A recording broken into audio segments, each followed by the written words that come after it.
안녕하세요, 멜콩TV 시청자 여러분. 주말에도 쉬지 않고 달리는 멜콩TV. 오늘은 여러분이 너무 좋아하는 조합이죠. 국민의힘의 박민영 미디어 대변인, 그리고 우리 이병준 기자님과 함께 3인방 만담으로 일요일 저녁을 후끈 데워 보겠습니다. 두 분 안녕하세요. 예, 안녕하세요. 제가 이 주말 인터뷰 우리 세 명이서 할 때마다 항상 처음 드리는 질문이 있는데, 이번 주에 있었던 수많은 정치권의 사건 사고 중에 뭐가 제일 눈에 들어오느냐, 이 질문을 제가 던지잖아요. 박민영 대변인 뭐 하나 꼽아주겠어요? 장동혁 대표의 이 승부수 이 얘기를 안 할 수가 없죠. 사실 이미 의총에서는 정리가 됐었잖아요. 그렇죠. 뭐 재신임을 받을 사안 자체가 아니다. 이게 문제 자체가 아니다라고 얘기를 했지만 장동혁 대표께서 이거 참모들도 다 몰랐습니다. 맞아요. 긴급 기자회견을 잡고 나와서 재신임 받겠다. 단 재신임 하자고 할 거면 직을 걸고 얘기를 해라. 서울시장이든 국회의원이든 너네도 직을 걸어라. 네. 나도 국회의원직도 걸겠다. 그러니까 당대표직뿐만이 아니라 의원직까지 걸겠다는 거예요. 그렇죠. 네. 그래서 그 장면이 사실 정말 이 우리 장해찬 부원장 표현으로 에스트로겐 가득한 이 국회에서 참 보기 드문 참 남자다운 장면이었다. 그러니까 이렇게 저도 평가를 좀 합니다. 자기 배지 지키려고 그냥 궁시렁거리는 국회의원들이 요즘 말로 여성스러운 애견남이라며. 그러니까요. 말만 하죠. 장동혁 대표는 다 던지고 뭐 필리버스터건 단식이건 끝을 보는 게 그렇죠. 테토남이라고 하거든요. 요즘 말로. 그러니까 진짜 남자다운 남자다. 네. 네. 제가 그런 비유를 썼죠. 네. 그러니까 그게 사실 젊은 층들 특히 엄청 칭찬이거든요. 이게 맞아요. 어떤 느낌이냐면 그러니까 쿨하고 화끈한 걸 좋아한 겁니다. 좋아하는 거예요. 젊은 사람들 특히. 이 복잡하고 구구절절 얘기하는데 알맹이는 없고 관념론만 가득하고 결론 없는 이런 얘기 말고 할 거면 뭘 하자 똑바로 된 이 방향성과 뭘 하겠다는 그 내용이 있어야 될 거 아니에요. 맞아요. 근데 지금 이 여의도뿐만 아니라 이 정치권 전체를 통틀어서 구체적으로 가장 뭘 하겠다라고 하는 그 방향과 내용물이 확고한 사람, 직관적인 메시지를 내는 사람이 장동혁 대표 한 사람밖에 없다라고 하는 거를 잘 보여준 순간이었다 생각을 했습니다. 우리 이병준 기자님은 이번 네. 주에 여러 정치 이슈 중에 하나 또 눈여겨볼 만한 거. 뭐 여러 가지 있는데 일단 그 단계 수사와 관련해서 장도혁 대표가 얘기한 부분이 좀 눈에 띄었는데 그러니까 결국 이게 지금 끝난 게 아니거든요. 한동훈을 이제 제명시킨 데 성공을 했지만 진짜 본 게임이 남아 있습니다. 수사. 그러니까 수사가 이루어져야 되는데 제가 지금 그 구속 수사 한동훈에 대한 구속 수사 그 요청 성명서를 지금 쫙 돌리고 있어요. 그래서 그거를 이제 경찰에 제출을 할 건데 이 수사에서 과연 또 추가적으로 어떤 사실이 드러나냐. 이 한동훈이 여기서 어떤 그 추가적인 내용이 나오냐에 따라서 감옥까지 갈 수도 있는 그런 상황이라고 보기 때문에 저는 어쨌든 수사 관련해서 굉장히 지금 발언도 세게 하시고 그리고 뭐 경찰에서 협조 요청을 하고 있는데 거기에 대해서 뭐 다 자료 제출을 하면서 적극적으로 지금 도와주고 있다고 하거든요. 그래서 이 당원 게시판 관련 수사가 또 어떻게 진행될지 좀 기대가 큽니다. 그러니까 이게 제가 주장했던 것처럼 한동훈 가족이, 그러니까 배우자인 진은정 변호사가 그 딸이나 뭐 장인어른이나 다른 가족들 계정으로 이 악플 작업을 한 거면 그것도 업무 방해고 뭐 명의 도용이지만 만약에 제3자 뭐 이런 댓글 작업을 전문적으로 하는 업자 이런 사람이 연루된 게 수사에서 밝혀지면 이거는 이 문제가 더 커지는 거거든요. 그럼요. 그게 사실 지금 많은 분들이 한동훈 가족들 아이디만 이제 어떻게 보면 알고 계신데 가족들 외에 가족이 아닌 제3자의 그 명의들이 또 나온다면서요. 활용된 저항들이 있어요. 한 5개 정도 더 있는데 그 아이디 같은 경우는 한동훈 가족들 그 명의가 아니에요. 아예 다른 사람이기 때문에 그럼 이 사람들 과연 정체가 뭐냐. 저는 한동훈 댓글팀 일원들의 이름이지 않을까 좀 의심이 드는데 하여튼 그 부분을 좀 경찰 수사를 통해서 밝혀야 될 부분이고 그리고 이 당원 게시판뿐만 아니라 이 언론 보도까지 활용을 했다는 이 정원 유착 의혹도 있지 않습니까? 여기에 대한 수사도 이루어져 됐고요. 그리고 네이버, 디스인사이드 등등 외부 인터넷 사이트에서 또 이 댓글 조작을 한 정황이 있어요. 그러니까 요거는 완전히 뭐 어떻게 보면 드루킹을 능가하는 댓글 조작이기 때문에 저는 이 부분들에 대한 이 수사가 이루어져야 된다. 예. 그러니까 사실 경찰이 마음 먹고 제대로 털려면 거의 특수본 만들어서 그렇죠. 수사할 게 굉장히 많아요. 많아요. 예. 이 당원 게시판과 관련된 의혹들이 지금 알려진 것 이외에도 더 많기 때문에 무궁무진하기 때문에. 근데 이미 드러난 사실만으로도 범죄는 확정적이고 네. 추가적인 걸 더 파야 된다는 건데 한 좌파 방송에서 이런 썸네일을 썼더라고요. 장동혁 대표가 한동훈을 포토라인에 세울 결심을 했다고. 어허. 그러니까 수사 협조를 하게 되면 뭐 압수수색도 있을 수 있고 네. 결국에는 그 피의자에 대한 소환 조사가 있거든요. 조사 받아야죠. 근데 한동훈 정도의 인물이면 언제 소환될지 경찰이 그걸 비공개로 할 리는 없잖아요. 그렇죠. 그럼 포토라인 서야 되는 거예요. 포토라인. 맞습니다. 네. 남들 열심히 포토라인 세우고 지적처럼 그렇게 자랑하고 다니다가 본인이 서게 되는 그런 업보 청산 뭐 할 시점이 이제 오는 것 같죠. 그래서 좌파 방송이긴 하지만 저는 그 문구가 마음에 들더라고요. 그 네. 헤어질 결심이라는 유명한 영화 있잖아요. 맞아요. 포토라인 세울 결심을 결심. 했다. 수사협조가 네. 그거다. 네, 이것도 사실 중간에 좀 사실관계가 또 그렇잖아요. 대표가 먼저 얘기한 것도 아니에요. 맞아요. 대표가 수사협조하겠다 한 게 아니에요. 그럼요. 알고 보니 대원과 미래 이분들은 고도의 약간 한동훈 한가가 안티. 아닌가 네. 싶을 정도인데 아니 수사를 해보고 나서 얘기를 해야 될 거 아닙니까? 라고 권영진 의원이 얘기를 하니까 아 그럼 수사 한번 맡겨보고 만약에 한동훈이 무고하다고 나오면 내가 책임지겠다라고 사실 이미 태토남스럽게 나오신 거예요. 재신임 얘기하기도 전에 수사 결과 나오면 책임지겠다라고 했기 때문에 그 연장선에서 지금 수사협조를 하겠다라고 당이 공식 발표를 했습니다. 아 그렇기 때문에 이제 경찰에서 수사를 하게 되면 혐의가 있건 없건 적어도 포토라인 서는 것은 사실상 확정이다.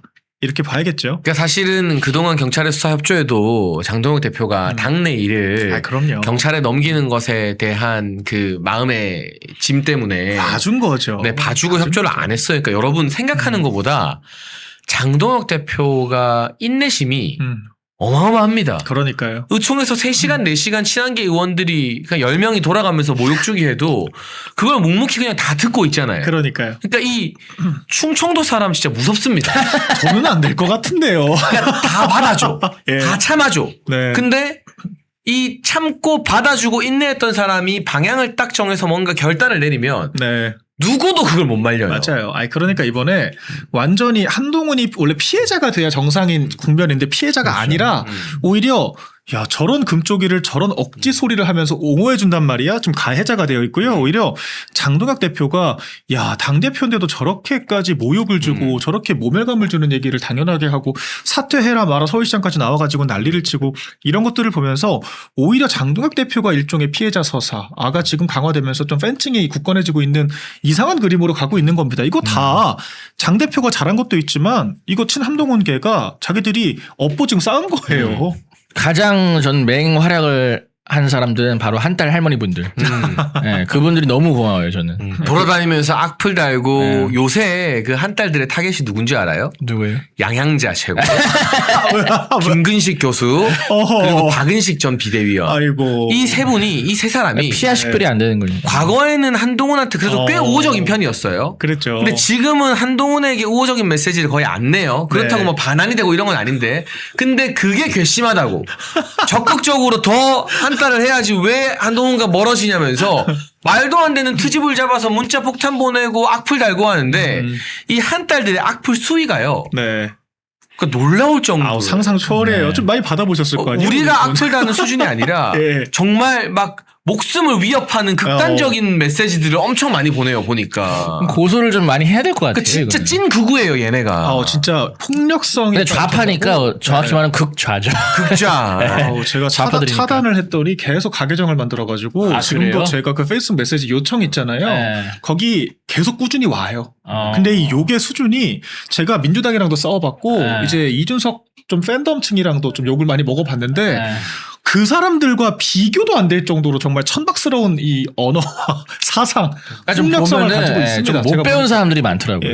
예. 한딸 할머니분들. 근데 어쨌든 집회에서 난동 부리고 뭐 그런 식으로 하니까 오히려 이 약간 애매하게 중간 스탠스에 있었던 분들이 완전히 반한동훈으로 돌아서게 되는 결정적인 계기가 바로 한딸들의 그 난동이었다. 저는 그 박은식 전 비대위원 호남 출신의 의사분이거든요. 맞아요. 근데 정말 스펙도 좋고 한데 광주 고향에서 출마하겠다고 질 거 알고 광주 출마했어요. 맞습니다. 비대위원인데도. 이분이 한동훈 때 비대위원을 했던 것뿐이지 네. 사실 친한계나 이런 건 또 아니에요. 아니에요. 근데 그 결국 광주에서 이진숙 방통위원장의 북토크를 일방적으로 취소시키긴 했는데 그랬죠. 결국 다른 데서 비공개로 한대요. 네. 근데 그 날짜가 음흠. 오늘이에요. 아하. 한동훈 토크 콘서트 하는 오늘. 네. 근데 한 달들이 어떻게 감히 우리 한동훈 대표님이 토크 콘서트를 하는데 그날 광주에서 다른 행사를 열 수 있냐. 무슨 이게 이상한 사이비 종교 집단도 아니고 광주에서 우리 당의 불모지이기 때문에 네. 모여봤자 50명 100명이 고작인데 아이고. 그거랑 토크 콘서트랑 무슨 상관이라고. 그러면 뭐 아예 한동훈 콘서트 하는 날은 국경일로 지정하고 우리가 아무것도 안 해야 됩니까?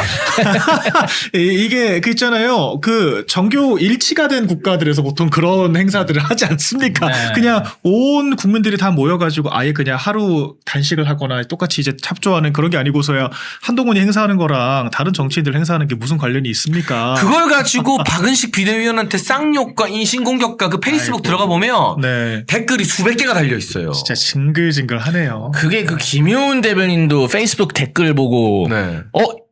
이 사람들 뭐지 하면서 약간 그 돌아섰죠. 한동훈에 대해서 경계하기 시작했다는. 네. 예. 그러니까 너무 감사하죠. 이제 약간 근데- 우리 원장님이랑 저는 포기했나 봐요. 저는 보기에 저희는 요새 저희한테는 뭐 많이 앞으로 안 안 와요, 요새. 나는데 아, 근데요 네. 이병준 기자 네. 한동훈이요 이 팬덤의 극악한 행태를 자기가 알 거잖아요. 그렇죠. 근데 이재명보다 못합니다. 이재명은 그 지가 대표할 때 재명인의 마을 개딸들이 막 설치고 다녔잖아요. 맞아요. 거기도 뭐 이 수박이라 하면서 비명계 괴롭히고.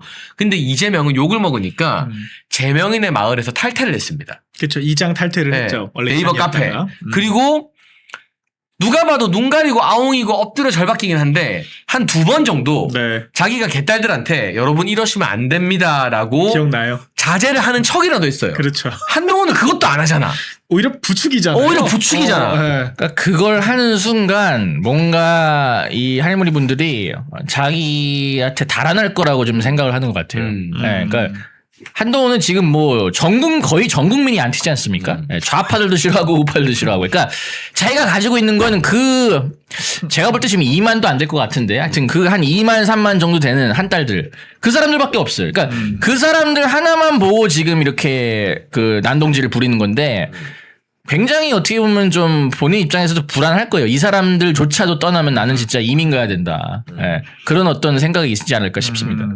그 문꿀로 소리들 일부 또 이제 같이 붙어 있잖아요. 네. 그 깨시연의 네. 이제 이민구 이민구? 대표인가요? 예. 거기가 이제 그 굉장한 친문 네, 맞아요. 백개문 성향의 정당이었는데 거기가 그대로 지금 한 달로 붙어가지고 맞습니다. 한동훈 집회 주동자인 거잖아요. 맞아요. 그러니까 정치색 자체가 보수가 아닌 거예요. 그러니까 네. 많은 기자님들이 아니 그래도 그 사람들 떨어져 나가면은 보수표 떨어지는 거 아니냐.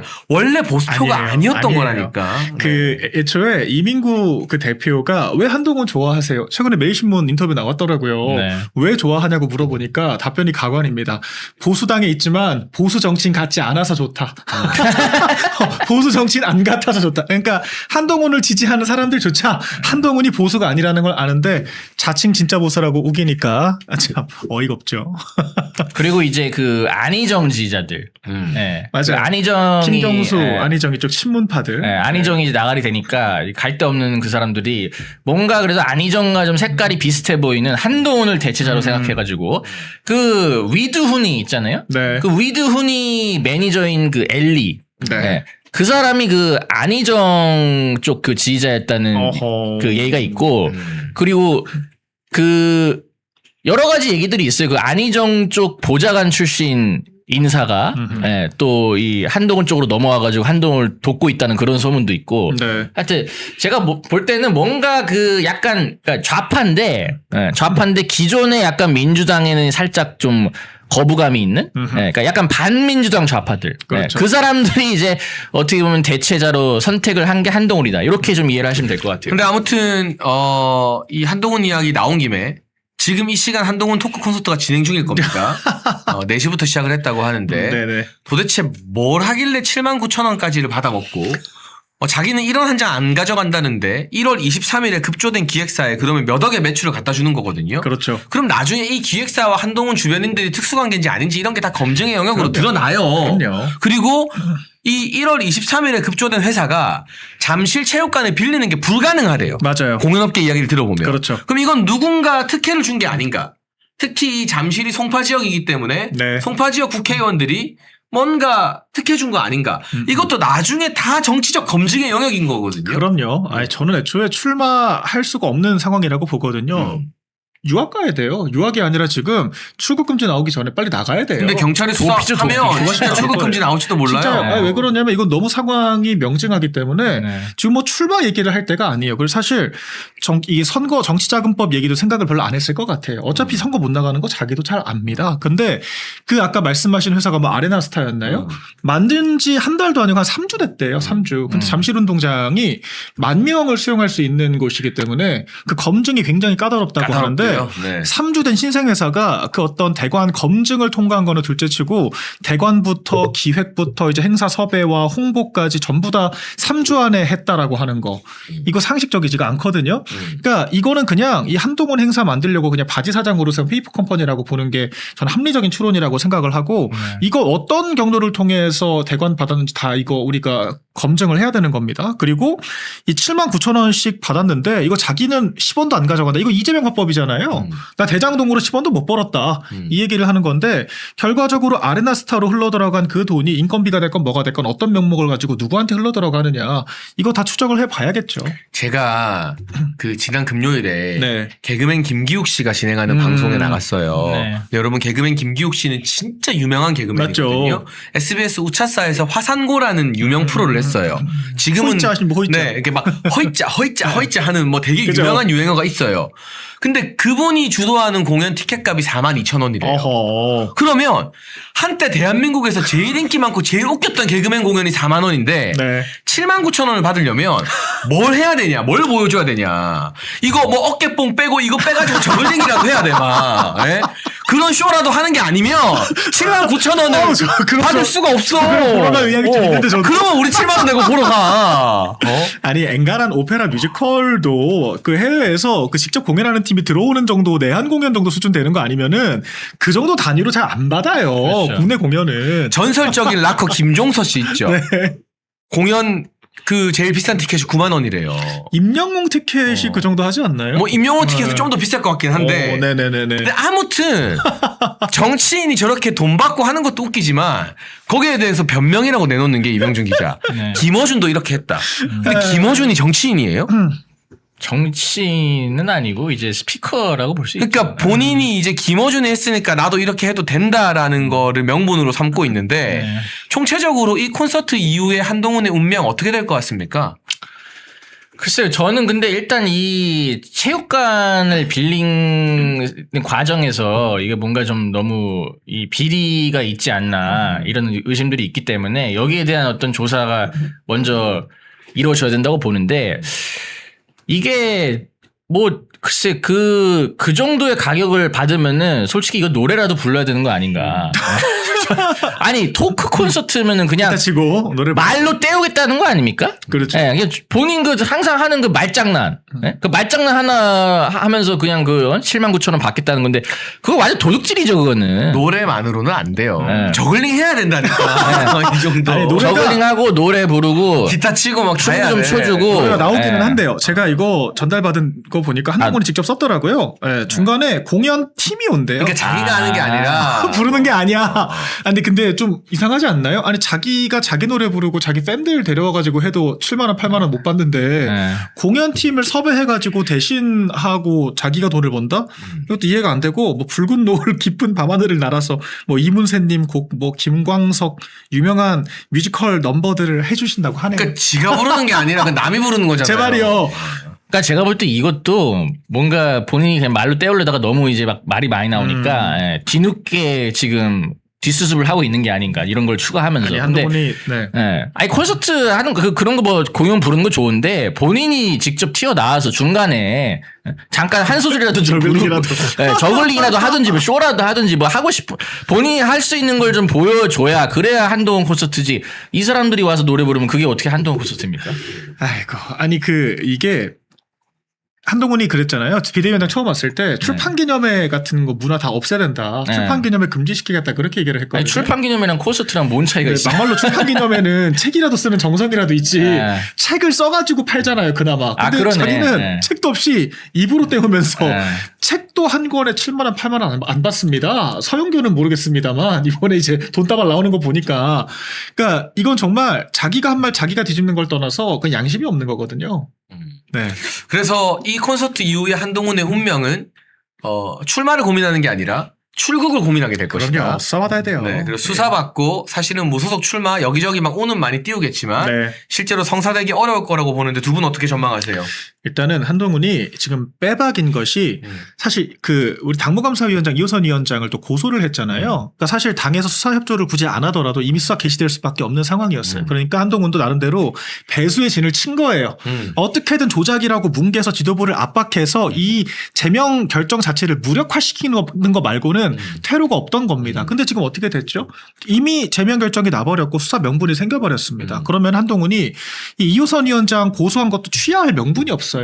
다퉈야 되는 거예요. 그럼 이미 지금 두 건을 다투게 됐죠. 이호선 위원장의 당무감사위 결과 발표가 정말 조작인지 아닌지 검증을 해야 될 것이고요. 그리고 지금 이미 한동훈이 이 당원 게시판 여론 조작으로 고발당한 수십 건의 이 병합 수사건에 대해서 당이 수사 협조를 하겠죠. 당이 지금 자료만 제공해도 그 사람들 주소지 같은 것들 다 나옵니다. IP 2개 어디 주소인지 나올 것이고 지금 IP가 10개 나왔다고 하잖아요. 가족뿐만 아니라 가족 외의 사람들도 지금 포함되어 있고. 그러니까 그게 이상해요. 가족만 나온 게 아니라 그 동일 IP에 다른 이름들도 있다는 거. 그러니까요. 그러니까 이거는 뭔가 수상하거든요. 제가 그 발표 날 저랑 이제 가끔 소통하는 이제 민주당 출신의 이제 기자가 취재 전화를 하고 그 중에 한 명 이름을 콕 집어서 저한테 얘기를 하더라고요. 이 사람이 한동훈 팬클럽 관계자라는 동명이인인데 최땡 영이죠. 네, 맞아요. 동명이인이다. 근데 그 사람이랑 같은 사람이라고 자기들은 보고 있는데 혹시 확인되냐고 저한테 물어보더라고요. 당연히 확인은 당연히 안 되죠. 그런데 그 사람이 맞을 거라고 저도 추정을 하고 있어요. 그러니까 지금 이게 일종의 가족 간의 그런 범죄 정황을 넘어서 일종의 여론 조작 팀을 꾸렸다라고밖에 볼 수 없는 그렇죠. 이미 정황이 나와 있어요. 이거를 수사기관에 당이 넘기는 것만으로 이미 끝납니다. 수사 자체는 굉장히 쉽게 마무리가 될 것이고 그 과정에서 출국금지 나올 거거든요. 그 전에 빨리 이거 콘서트 오늘 끝내고 그리고 다음 주로 나가야 되는 상황이에요 지금. 이게 수사가 어떻게 진행될 거냐면 네. 그 명의 중에 뭐 미국에 있는 딸 한지윤, 네. 알렉스, 진형구 예. 대표적으로 두 개만 이야기해 볼게요. 네. 네. 그러면 이 사람들이 특정 IP에서 같은 동일한 시간대 1분 간격으로 글을 막 올렸잖아요. 맞아요. 경찰이 그러면 한지윤한테 전화하는 겁니다. 그렇죠. 쓰셨냐? 참고인 조사로. 혹시 미국에서 이런 글 쓰셨어요?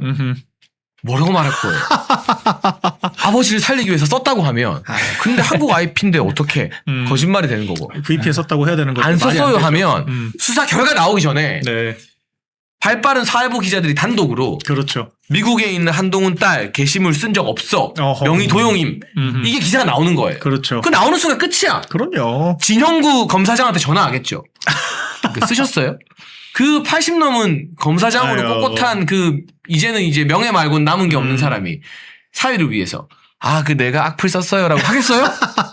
뭔 소리냐 나는 모르는 일이다 하면 진형구 본인이 당원 게시판 가입한 적도 없다고 밝혀. 네.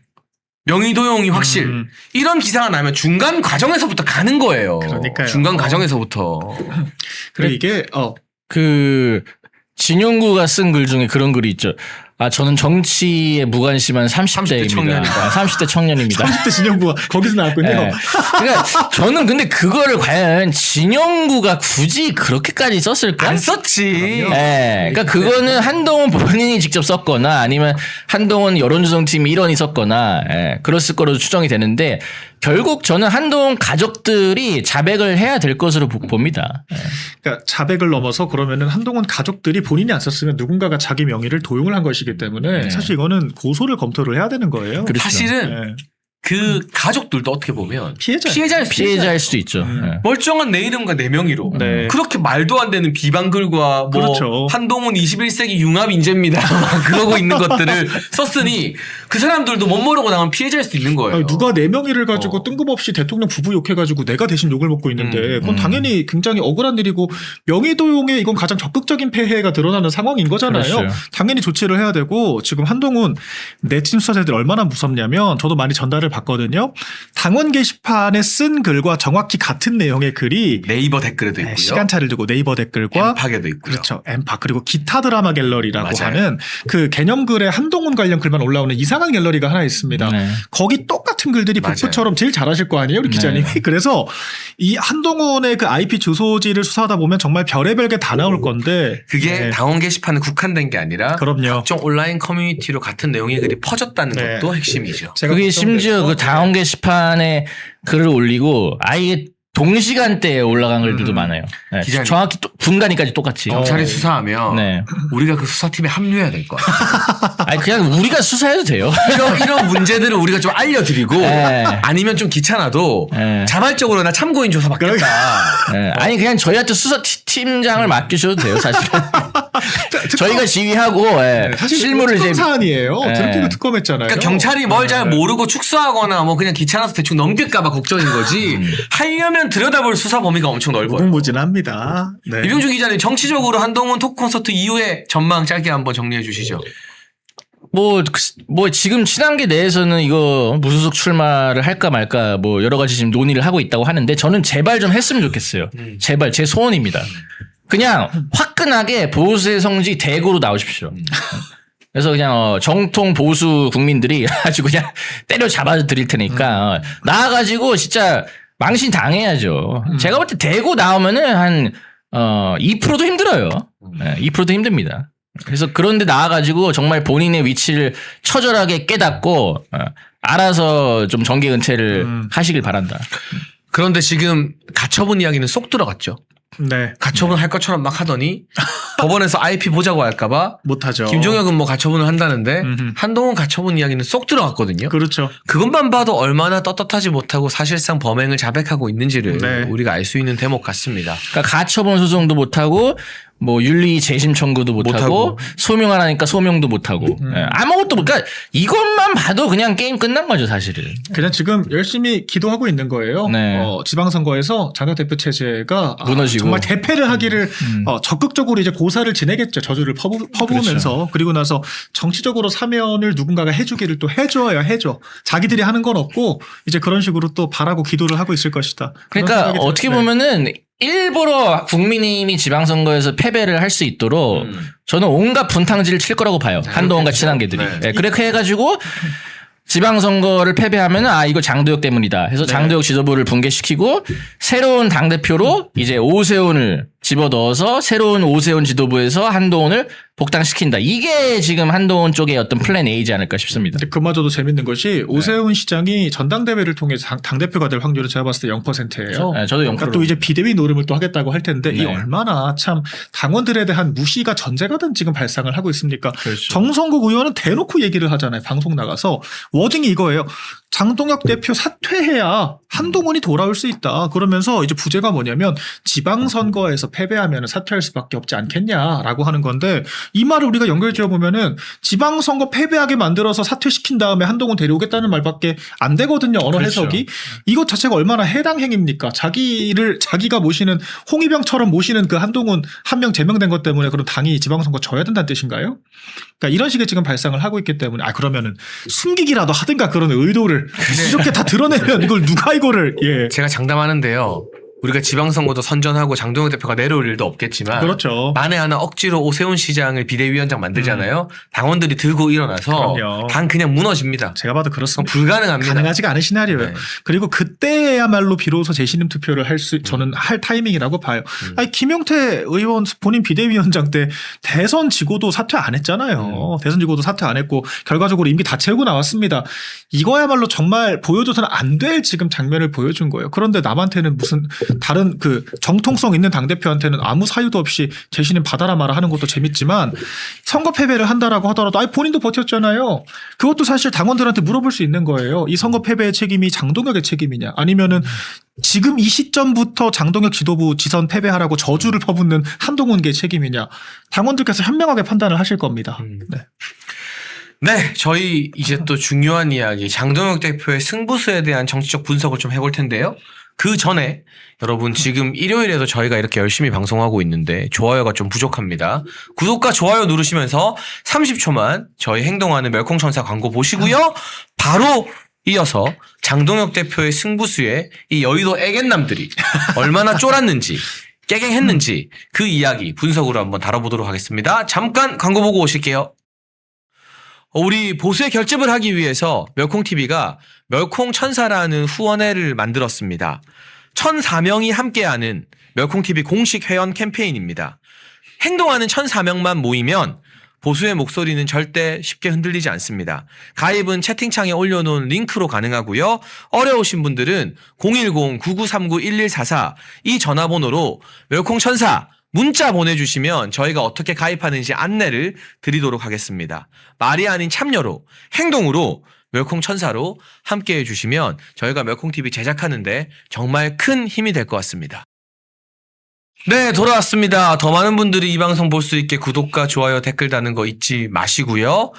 장동혁 대표의 승부수 나는 모든 거 걸 테니 저는 의원직까지 거론할 줄은 몰랐거든요. 그러니까요. 왜냐하면 제가 본 국회의원들이 목숨보다 소중하게 여기는 게 금배지고 의원 자리인데 그렇죠.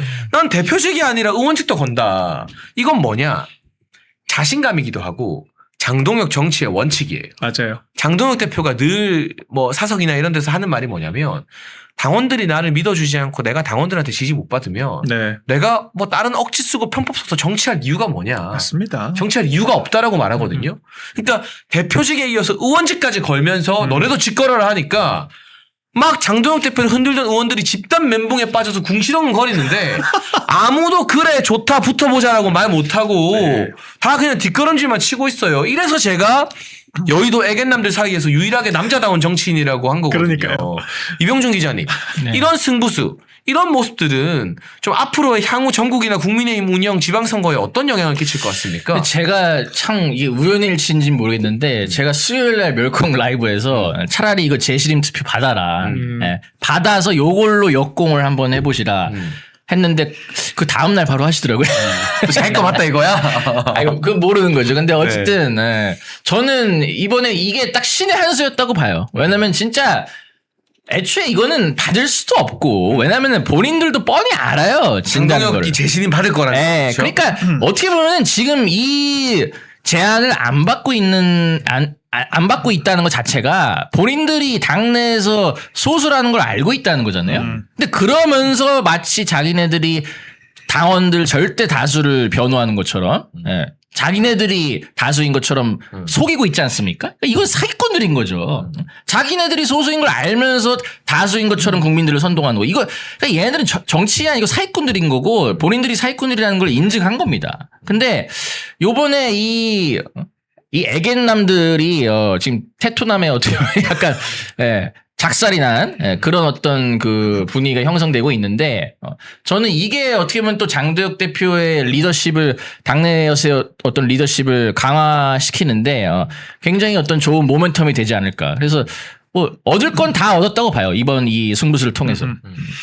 아니, 일단 그 친 한동훈계 그 원외 관계자들 있지 않습니까? 신지호 부총장 이런 사람들 횡설수설 하더라고요. 파쇼라고 얘기를 하더라고요. 제가 보니까. 근데 이상하죠?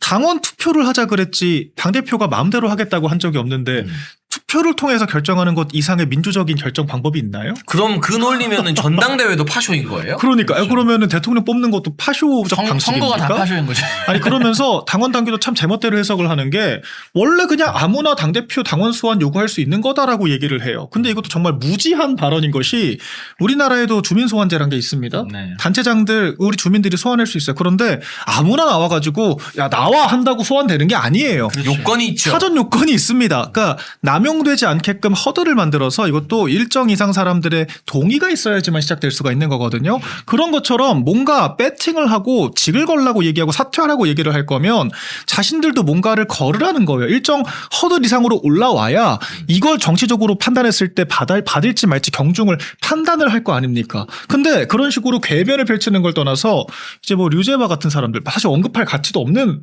사람들이지만 원래 국민들은 대통령 욕할 수 있는 거예요. 그럼 국민들이 대통령 탄핵하라고 하는 것도 자격이 있어야 되는 겁니까? 이런 얘기를 막 해요. 지금 본인들이 일반 국민의 한 사람으로서 막 풀다는 게 아니잖아요. 지금 기자회견까지 하면서 배지들이 나와가지고 나가라고 할 거면 자기들도 정치인답게 뭐라도 걸라는 상식적인 얘기를 하고 있는 건데 일반 국민이 대통령 욕하는데 자격이 필요하냐 뭐하냐.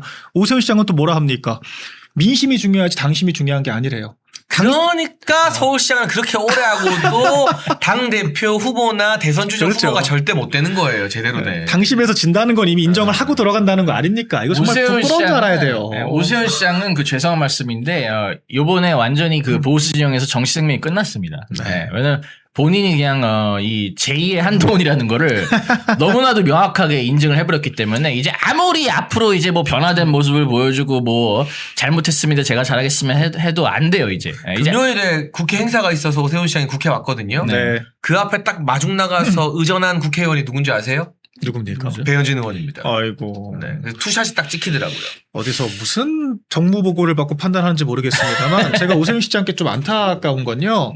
지금 조선일보와 논조가 거의 비슷해요. 네네. 근데 이게 조선일보가 뭐 이를테면은 정치인 간택한다는 말들이 있지 않습니까? 그렇죠. 그래서 이제 한동훈 끝났으니까 버리고 오세훈 밀어주려고 하는 거 아니냐라고 한 얘기가 나오는데 제가 지금 파악하고 있는 바로는 전혀 그렇지가 않아요. 오세훈 시장님. 아직까지 깨셔야 됩니다. 아직까지 한동훈에 대한 미련을 못 버렸다. 한동훈을 놓지 못하고 있어요. 그러니까 비대위를 만들어도 오세훈 시장이 아니라 한동훈 밀어 넣겠다고 지금 하고 있으니까 정신 차리시고 서울시장 어떻게 하면 재선할 수 있을지 경선 어떻게 뚫을지부터 고민을 좀. 근데 저희가 특히 제가 그 신년 인사할 때 오세훈 시장의 그 당대표 무시 당원 무시에 열받아서 세게 비판했다고. 네. 한동훈도 뭐 저를 저격하고 예. 조선일보에서도 저를 막 사설이나 기사로 저격하면서 계속 얘기를 하더라고요. 어떻게 당직자가 서울시장 공격할 수 있냐고 하는데 네. 그럼 서울시장이 당대표 공격하는 거 내가 너무 억울해서 목이 메인 거야. 이거 아니 네. 당직자가 서울시장 비판하는 게 안 되면 네. 서울시장이 당대표 비판하는 것도 안 되는 거잖아요. 당대표가 대통령 공격하는 것도 안 되죠. 한동훈이 할 때는 왜 뭐라 안 근데 했습니까? 서울시장이나 의원들이 대표 흔들고 비판하는 건 되면서 제 말이요. 당직자가 거기에 대해서 비판적 의견 제시하는 건 마치 제가 무슨 역적질한 것처럼 말하는 게 너무 논리적으로 앞뒤가 안 맞는 거 아니에요? 애초에 부원장님도 그렇지만 저도 지금 미러링하는 거예요. 한동훈한테. 저 원래 이렇게 정치 안 했습니다. 저 내부 얘기 저는 원래 안 하던 사람이에요. 왜 하기 시작했냐? 한동훈이 당대표 때 대통령에 대해서 지가 직언한다고 얘기하면서 그 대변인들이 거의 숨 쉬듯이 민주당보다도 더 가열차게 대통령과 정권을 비판했던 사람들이잖아요. 그렇죠. 저도 한동훈한테 직언한다 이거예요. 자기들이 그런 문화를 만들었지 않습니까? 그때 조중동 비롯한 언론들이 윤 대통령 편들면서 이를 편들 것도 없죠. 당대표가 여당 대표가 대통령 그렇게 헐뜯는 건 안 된다라고 얘기한 사람 한 명이라도 있습니까? 동조했지 않습니까? 그리고 그때 이제 오히려 광역단체장들이 한동훈 비판하니까 한동훈 뭐라 그랬습니까? 그 김태흠 지사 전화해가지고 당원이 당대표 공격하면 되냐. 그리고 호통 쳤잖아요. 그러니까 한동훈이 하면 뭐든 다 옳고 저희 같은 사람들이 미러링 하는 거는 무슨 뭐 특정 개파 흔들기 무슨 뭐 서울시장 흔들기가 되는 겁니까? 왜 이렇게 제멋대로 잣대예요? 그러니까 그 논리가 전혀 안 통하는 거죠. 한동훈과 친한계들이 이 해왔던 폐악질이 다 기록이 돼 있고 그 역사가 있기 때문에 그때 그 폐악질에 조선일보나 동아일보가 훈수를 둔 게 아니라 같이 부추기고 동조를 그거를 했죠. 눈 감았기 때문에 네. 상황 바뀌었다고 전화 박민영한테 어떻게 뭐라 보면 하는 게 제 말이에요. 네. 네. 이게 완전히 일관성이 없으니까 이 공감이 안 되는 거예요. 그렇죠. 이 비판이. 그 고성국 박사가 오늘 그런 얘기를 하셨더라고요. 그 조선일보 그 조중동 전체 합쳐봤자 우파 유튜브 하나만 못하다 영향력이. 근데 실제로 그렇게 됐어요. 네. 조중동 논조를 참고하고 자기의 어떤 그 정치적인 그 의사결정을 하고 생각을 정립하는 보수파 국민들이 몇 명이나 되겠습니까? 거의 없어졌어요, 이제. 네. 그리고 좀 들어볼 만한 글을 쓰고 네. 좀 취재가 잘 되고 정말 우리가 참고할 만한 인사이트를 줘야 우리가 듣는 거지 무슨 우리가 조중동 사설을 등대처럼 따라가는 개념이 아니잖아요. 네. 최근에 글 쓰는 걸 보면요.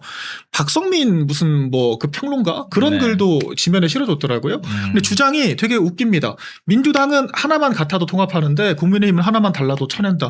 민주당이 언제 하나만 같아도 통합을 했습니까? 민주당 어떻게 집권했습니까?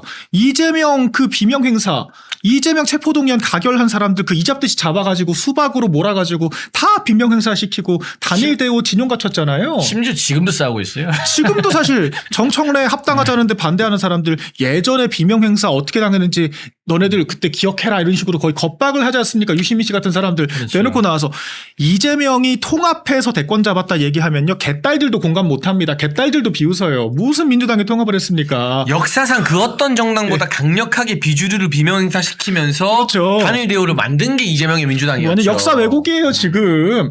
그러니까 오히려 국민의힘이 어설픈 통합론으로 이 사람 저 사람 다 그냥 짬통 만들었다가 지금 이 자중질환에 빠진 거 아닙니까? 그렇기 때문에 지금 국민의힘도 한 목소리로 나아가기 위한 전초 작업을 하는 건데 민주당이 하면 다 맞고 국민의힘이 하면 틀렸다. 이런 식으로 답을 정해놓고 자기들 멋대로 얘기를 하니까 공감이 전혀 안 되죠. 개딸들도 그런 글에 공감 못합니다. 그러니까 지금 그리고 사실 우리가 숫자로 입증했잖아요. 한동훈 나갔는데 지지율 떨어졌나요? 오히려 올랐죠. 올랐죠. 오늘 갤럽도 25%포인트 재명 국면 직전보다 3% 올랐습니다. MBS 올랐죠. 그 리얼미터도 3주 다 통합하면 3.5%포인트 올랐죠. 공정 5.5%포인트 올랐어요. 뭐가 대체 문제라는 겁니까? 그러니까 그만큼 한 달들이 정말 한 줌 단위라는 게 이번에 그렇죠. 통계로 드러난 거고 그게 왜 올랐냐? 기존에 한동훈을 내치지 못해서 실망을 했던 보수층이 다시 돌아오고 보수가 결집을 하고 있는 거예요. 그렇죠. 결집을 하면서 이제 지지율이 오르고 뭔가 이제 국민의힘 대세론이 형성이 되면서 또 중도층들도 자연스럽게 들어오는 지금 분위기가 형성이 됐고요. 그러니까 네. 이런 식으로 지지율을 이런 식으로 어떻게 보면 원칙대로 가다 보면은 결국 국민들은 알아주게 돼 있고 지지율은 오르게 돼 있습니다. 그러니까 이 어떤 단순한 어떤 좌클릭이 정답이 아니라는 거를 요번에 그 장도혁 대표와 국민의힘이 보여준 거예요. 통계로서 입증을 한 겁니다. 그래서 장동혁 대표는요.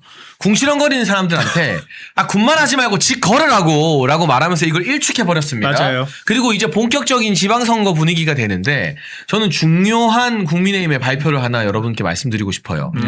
이 후보가 선출직이 공천 관련해서 부정한 행위하면 최고 수위 징계한다. 이건 네. 제명하겠다는 뜻이거든요. 그렇죠. 이게 강선우나 김병기처럼 공천 헌금 받지 말라는 뜻인데 맞습니다. 우리 당에서 떠오르는 사람이 있어요. 친한계의 정성국 의원. 아이고. 의원총회에서 조강한 최고보고 국회의원도 아닌데 어디 감히 했던 사람.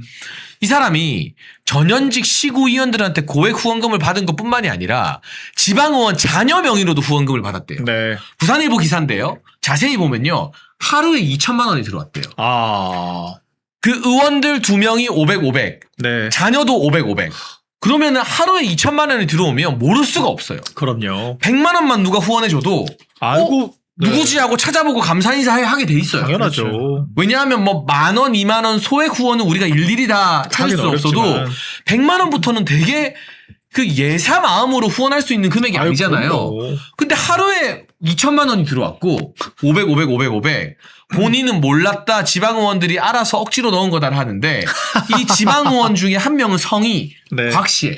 어허. 특이성 씨야. 맞아요. 그러면 곽 씨로 500이 들어오면 이걸 어떻게 몰라 이거를. 말이 안 되는 얘기를 하는 거고요. 총 네.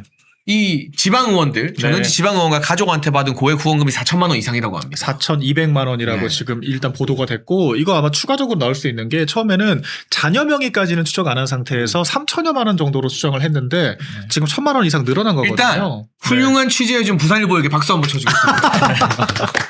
이인철 기자 박수 한번 쳐주겠습니다. 이게 확실히 부산의 일은 부산일보가 챙긴다. 조중동보다 훨씬 낫네요. 부산일보 짱. 근데 이런 보도를 사실 강선우, 김경만 지금 문제가 아니에요. 이게 저는 더 문제라고 우리랑 문제지만 객관적으로 봐야 되는 거예요. 왜냐면은 이런 걸 우리가 전형적인 쪼개기 후원이라고 하거든요. 후원 액수가 개인이 정해져 있습니다. 정치자금법이 500이 맥스예요. 후원 상한선을 굉장히 엄격하게 설정을 하고 있기 때문에 상한선 넘게 후원할 수도 없고요. 그래서 어떻게 하냐면은 이런 식으로 후원을 가장한 뭔가 뇌물을 주고자 할 때 이를테면은 쪼개기 후원하는 거예요. 가족으로 몇백, 내 이름으로 몇백, 500 꽉 채워가지고 1,000만 원. 이거는 1,000만 원이라고 하는 액수가 특정되는 거 아닙니까? 그럼 그 1,000만 원이라고 하는 특정된 액수의 대가가 뭔가를 추적하면 이게 바로 뇌물죄 성립되는 거거든요. 그렇죠. 그러니까 이거는 우리 당에 굉장한 부담을 주는 사건이 될 수가 있어요. 수사가 시작된다라고 하면은 그리고 지방 의원들 그렇죠. 네. 이게 그러니까 저 지금 강선우랑 김경 관련해서 이 공천원금 이슈가 너무 지금 약간 묻히고 있어요. 근데 저는 그 이유 중 하나가 국힘에도 이런 문제가 있으니까. 그러니까 정성국이 저런 문제가 자꾸 튀어나오니까 이게 공격이 안 되는 거예요.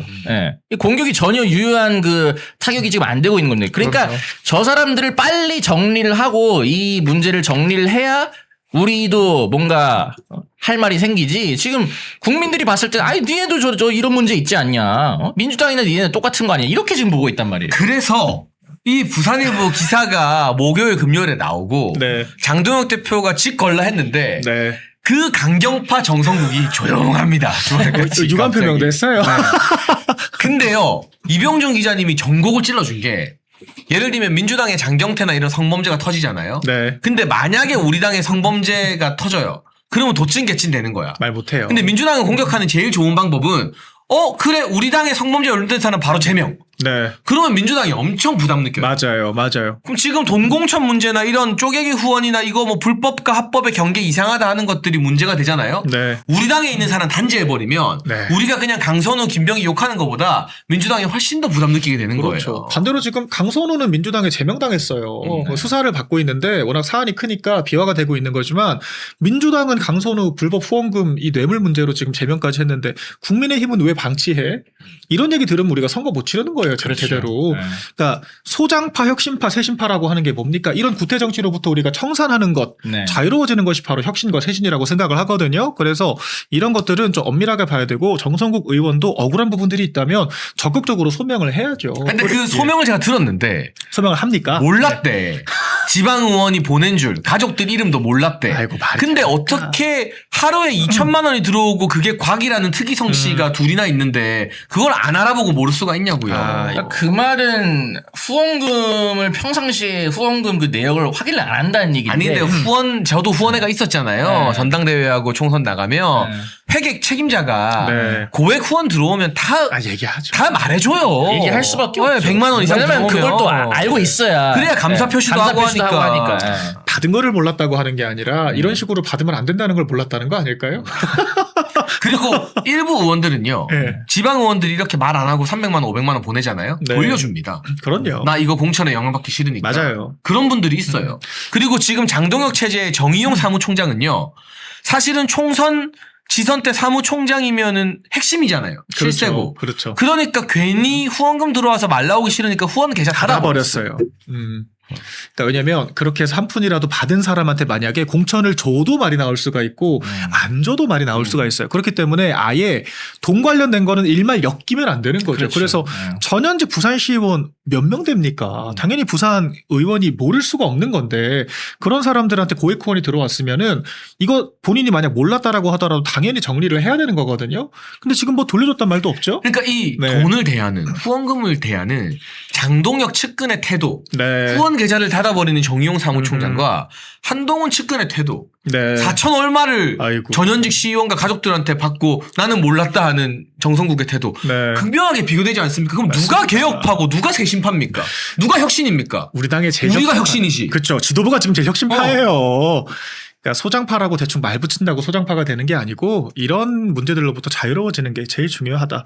이건 아마 좀 우리가 당무감사를 좀 엄격하게 할 수밖에 없는 사안인 것 같아요. 그러니까 당협에 대한 여러 정량적인 평가랑 전혀 별개로 이런 비리는 사실 용납하기가 어렵거든요. 정당 입장에서. 다른 사람들이 얼마나 박탈감 느끼겠습니까? 누군 돈 주고 올라간다라고 하는데, 그러니까 이것은 시스템 공천이라고 하는 것, 한동훈이 그렇게 강조를 했던 시스템 공천이라고 하는 것을 아예 부정하는 결과이기 때문에 엄격하게 볼 수밖에 없다, 이렇게 봅니다. 이병중 기자님, 네. 또 이 장동혁 대표의 지방선거 준비 중에 이 기자님이 좋아할 만한 재밌는 소식이 있어요. 아 그래요? 네.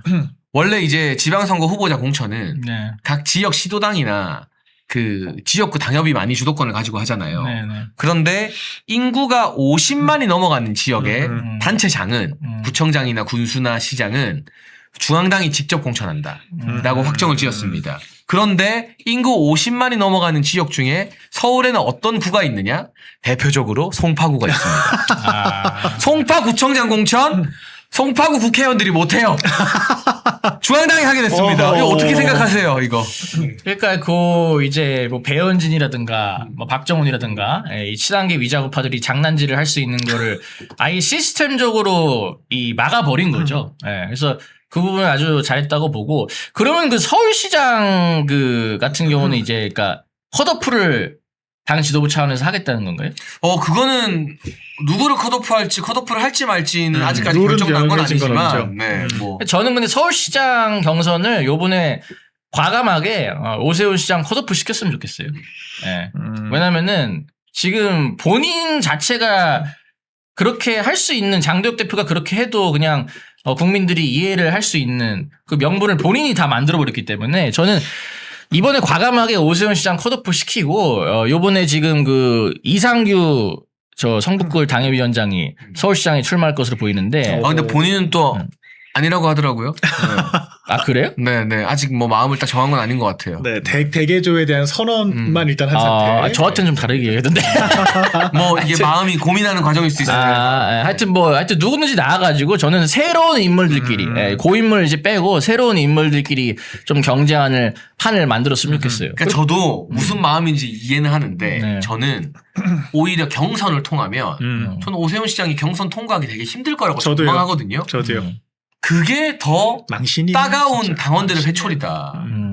당심과 민심을 왜곡하고 존중하지 않았던 정치인들은 표로 심판을 받아야 된다. 네. 그래서 나경원이든 신동욱이든 어마어마한 다크호스가 될 거라고 봐요. 이상규 네. 위원장도 마찬가지지만. 그래서 오히려 뭐 5대5가 됐지만 그래도 녹록하지 않다. 그럼요. 네, 그래서 그러니까, 오히려 그 경선을 한번 제대로 세게 했으면 좋겠다는 마음도 좀 있습니다. 그러니까 일단은 관할을 누가 하는지까지만 정한 거고 50만 이상 그 지역에 대해서는 중앙 지도부가 한다. 근데 관할을 하필 정한 거기에 거고. 송파가 있다는 게 너무 재밌지 그렇죠. 않습니까? 그렇죠. 아니, 사실 이게 당연한 거예요. 왜냐면은 국회의원들이 게리밴더링 하면은 거의 지역구마다 한 16만 정도 되잖아요. 맞아요. 근데 구청장은 50만 넘는 사람 인구를 관할하기 때문에 국회의원들이 정통성 부여하는 것 자체가 사실 맞지는 않죠. 세급상. 그래서 중앙당이 하는 게 맞고, 오세훈 시장 같은 경우에는요, 지금 이번에 어쨌거나 장덕 대표가 제시를 했던 재신임에 대한 이런 어떤 승부수에서는 응하지 않았잖아요. 회피를 했잖아요. 오히려 경선 과정에 들어가면 그 자체가 오세훈 시장에 대한 재신임 투표가 될 수가 있거든요. 당원들이 지금 오세훈 시장의 4번의 지금 이 5번째 도전에 대해서 얼마나 신임을 하고 지지를 해줄 수 있느냐를 평가받을 수 있기 때문에 이번에 한번 본인의 그런 정치에 대한 결과물을 받아보는 것도 좋겠다 생각을 합니다. 나경원 의원이 아직도 좀 고민을 하고 있는 건지, 아니면 좀 출마 선언 타이밍을 고민을 하고 있는 것 같은데, 네. 하고 있어요. 어쨌든 만약에 출마를 원하는 후보들은 설 전에는 무조건 출마 선언을 해야 돼요. 네. 왜냐하면 설 밥상에 올라가야 되니까. 그렇죠. 그럼 이제 오늘 기준으로 이제 일주일 남은 거잖아요. 맞아요. 설까지 거의. 네.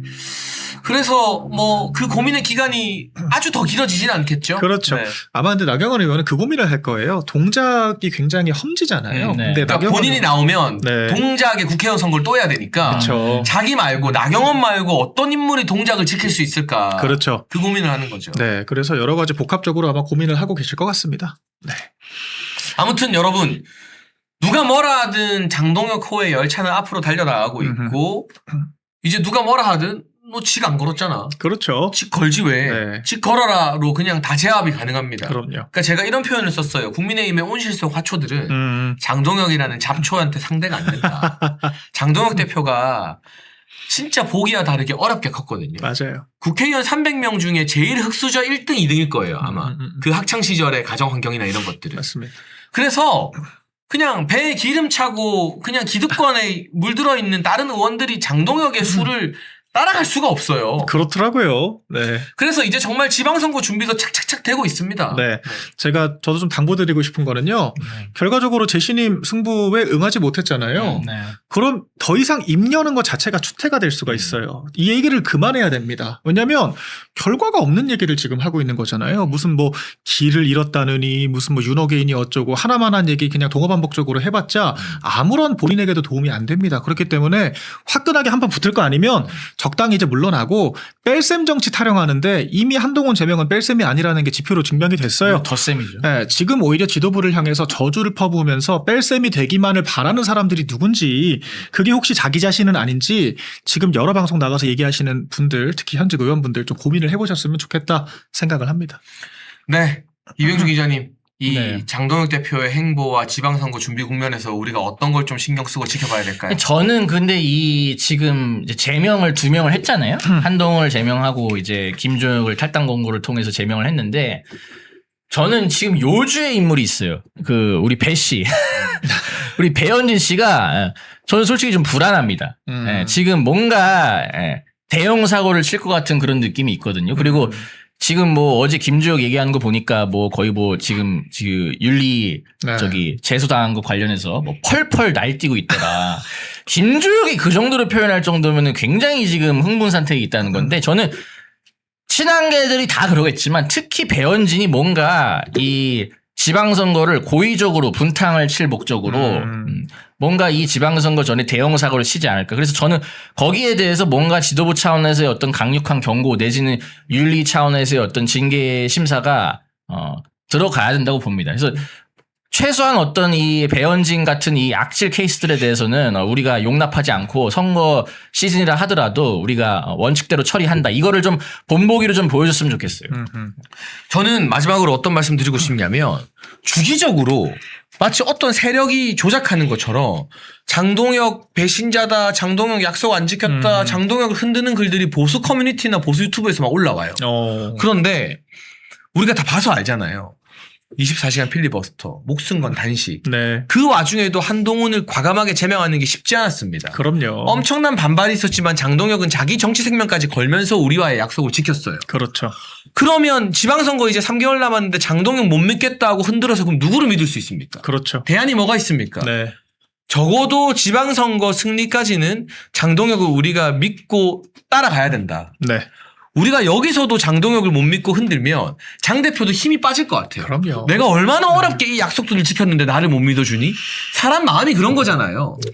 그럼요. 안 그래도 진짜 많이 외롭고 힘드실 거예요. 그렇기 때문에 또 우리가 장동혁 대표에게 바라는 플러스 알파나 더 많은 것들은 네. 일단 선거를 이겨야 또 가능해지는 것들도 있어요. 그렇죠. 그러니까 순서의 문제에서. 그런 차원에서 지방선거 준비를 착착 해나가기 시작한 장동혁 호에 대한 여러분의 많은 지지와 응원이 필요하다는 말씀을 일요일 저녁에 드리고 싶고요. 멸콩TV도 많은 지지와 응원이 필요합니다. 여러분 구독과 좋아요 누르시고 또 행동하는 멸콩 천사도 많이 문의해 주시면 좋겠습니다. 네. 지금 어쨌든 지방선거를 이기려면 핵심 승부처가 서울이랑 부산이지 않겠습니까? 그렇죠. 네. 근데 저는 이미 당 지지율은 서울과 부산을 이길 수 있는 발판을 다 마련했다고 보고요. 중요한 건 후보라고 봐요. 네. 그 후보가 왜냐면 지금 현직 시장들이 좀 너무 못 믿었지 않습니까? 네. 그러니까 후보가 누구가 되느냐에 따라서 저는 지방선거의 판도가 완전히 바뀔 거다. 이렇게 예상합니다. 네, 경쟁력 있는 후보를 저희가 당원들의 손으로 스스로 또 뽑아야겠습니다. 네, 조금만 살짝만 첨언을 해보자면 우리 장해찬 부원장님 말씀하신 거에 좀 이어서 대통령도 그렇고 대표라고 하는 자리가 자기 하고 싶은 얘기 다 할 수 있는 자리가 아니잖아요. 맞아요. 네. 하고 싶은 얘기 다 할 수가 없고 또 이제 주변인들의 발언들에 의해서 자신의 의중이 호도가 될 수도 있고 근데 그런 것들을 또 바로잡는 것조차 일종의 또 정치적인 제스처로 해석이 될 수가 있고 예를 들면 굉장히 복잡해요. 저만 해도 여의도 연구원 부원장 됐다고 하고 싶은 말을 좀 살아야 되잖아요. 맞아요. 왜냐하면 막 자극적으로 기사 내고 기자들이 눈 빨개져서 이거 보고 있고 맞아요. 말 실수해라 막말 프레임으로 나를 공격하는 게 아니라 그렇죠. 나를 임명한 장동혁 대표를 공격하려고 네. 하니까 제가 조심스러워지잖아요. 맞죠. 근데 대표는 그 자리의 무게가 발언의 무게가 얼마나 그럼요. 크겠습니까? 그러니까 100마디, 1000마디 하고 싶어도 한 마디 겨우 던질 수 있는 자리가 당대표나 대통령이라고 맞습니다. 하는 자리이기 네, 때문에 네. 그래서 사실 주변 사람들조차 굉장히 조심스럽고 그래서 발언 하나하나에 대해서 굉장히 섬세할 수밖에 없는 그 위치에 대해서 사실 최근에 많이 또 외로움을 또 느끼시고 있다고 전 전해 듣고 있거든요. 그래서 그런 부분들에 대해서 저희가 최대한 설명드릴 수 있는 부분들은 설명드릴 테니까 좀 많이 이해해 주시고 같은 좋은 방향으로 갔으면 좋겠다 이런 말씀 드리겠습니다. 여러분 시원하게 속 시원하게 할 말 안 할 말 다 하는 거 보고 싶으면 평일 10시에 이병준 TV 보세요. 거기는 왜 저 양반 고소를 안 당하지 싶을 정도로 할 말 안 할 말 다 하니까 그렇죠. 그렇죠. 이병준 기자님. 네, 근데 네. 고소를 전혀 안 당합니다. 네. 네. 그거 보면 되고. 고소 당하더라도 전부 완승. 네. 네. 한 번도 진 적이 없어요. 제가 소송에서. 그러니까 여러분 그 각자에게 주어진 역할과 그 역할에 맞는 그렇죠. 어떤 그 수위 메시지 관리가 전략적으로 있어야만 우리가 선거를 이길 수 있고 네. 선거를 이겨야만 또 당원들과 지지자들이 원하는 플러스 알파를 하나둘 또 미션 깨듯이 할 수 있는 거니까. 그렇죠. 저희 웰콩TV가 우리 중앙당과 여러분 사이에 거리를 좁혀드리고 소통의 창구가 되는 역할을 더 열심히 하겠습니다. 저희는 설 연휴에도 안 쉬고 옵니다. 내일은 당연히 오겠죠. 네, 5시 반 웰콩TV입니다. 잊지 마시고요. 오늘도 시청해주신 여러분 감사합니다. 여러분 환신골드에서 신년 기념으로 2+1 이벤트를 진행합니다. 50년 전통의 신화제약이 개발한 27가지 한약재로 발효한 환신골드, 면역 강화, 혈액순환, 피로회복, 기억력 개선, 항산화 도움을 주는 식약청이 인정한 건강기능식품, 특히 밤에 자다가 화장실 자주 가시는 분들에게 아주 좋다고 하네요. 웰콩TV에서는 환신골드 2+1 구매 고객에게 구국의 지도자 박정희 대통령님께서 57년 전 국가 발전을 위해 직접 집필하신 전집 6권을 새롭게 편집한 박정희 전집을 무료로 선물로 드리고 있습니다. 2+1과 박정희 대통령님 전집을 함께 받을 수 있는 기회 놓치지 마세요. 상담 전화 010-9699-1144로 부탁드립니다.